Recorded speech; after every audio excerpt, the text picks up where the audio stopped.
Yeah, Catherine Wheel, only here. Wall Street setting another record today, but for the first time in quite a while. It's for all the right reasons. The Dow shooting up 1,086 points. It's the biggest one-day point gain ever. Isn't that hard to believe? It's so crazy. Today's surge follows a recent downturn in the markets that culminated in the worst Christmas Eve closing ever on Monday. So many evers. So is today's gain a sign that things are turning around, or are we just wishful thinkers? Joining me now, Chief Investment Officer of Kingsview Asset Management and a Fox News contributor, Scott Martin is back. Welcome back. Hi. Scotty Markets. So tell me about volatility, my friend. Is this a good thing? Is it a bad thing? And how can I get rich off of it? You know, well, we can definitely get rich off of it. Here's how. I'll tell you what's funny, though. Kennedy, I got to tell you, I think you got a future in this business because you gave probably one of the best descriptions I've heard so far about the markets, which is so many evers. Because that's what we're getting. I mean, we're getting this crazy volatility where you have a bad day that's the worst ever and then a good day that's the best ever. The reality is this. We've had a lot more bad day evers than good day evers so far. So if you're a long-term investor, you've got to take these opportunities to buy stocks that you know you love and that will likely go up in the future in the midst of your time horizon of, say, 1, 2, 5, 10 years. So the Apples, the Amazons, the Googles, the Microsofts, I could go on, the Teslas, those are ones that are really cheap right now and ones that you should be looking into. Yeah, I think a lot of people were snapping up bargains today. What else was driving this today? Was it something the president said or did? Was it the fact that he was overseas? Is it the fact that it feels like though there is a shutdown, it isn't affecting the government as much as people had feared?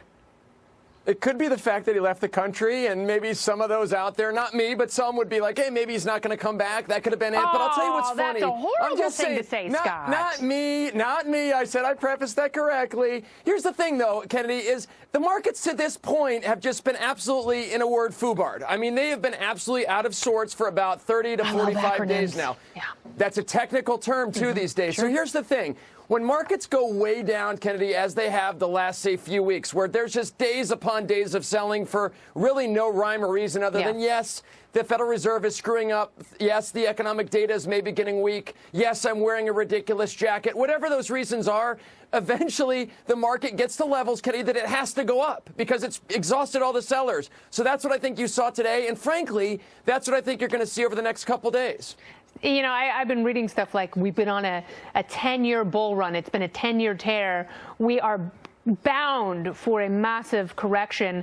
And also, and I want you to talk a little bit about the relationship between the Federal Reserve and the markets, because it seems as though the Fed, an institution that I despise, it is really capable of creating these booms and busts. What is going on right now? Tell us about that.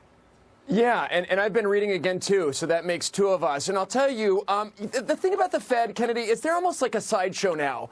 You know, the Fed is becoming a T-shirt, if you will, where they're starting to stimulate the economy, in theory, by doing things like open market committee movements, where effectively they're trying to pump money into the system. They're trying to get banks to lend to folks like you and me. They're trying to get interest rates down so businesses try to get more credit and invest more money in their businesses themselves, buy back stock.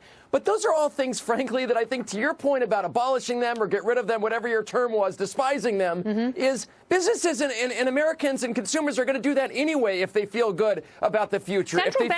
Central banking is anti-American. Central banking is totally overrated these days, especially during these holidays. And here's the thing. If you look at just what the Fed's done in the past, Kennedy, where they've created massive bubbles in certain areas and they've deflated those bubbles very quickly, it's probably time for us to think about moving on from the Fed. I agree. If I want bubbles, I'll get in the tub, Scotty. I will tell you that right now. But until then, rates will set themselves. Stop worrying about inflation before it happens. You know, that's like filling up your bomb shelter with Diet Coke and Mentos. That makes absolutely no sense, and neither does the Fed.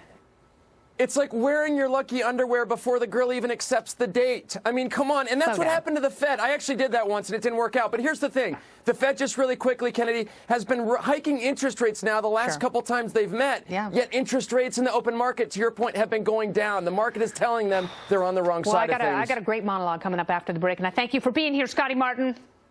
See ya. Woo!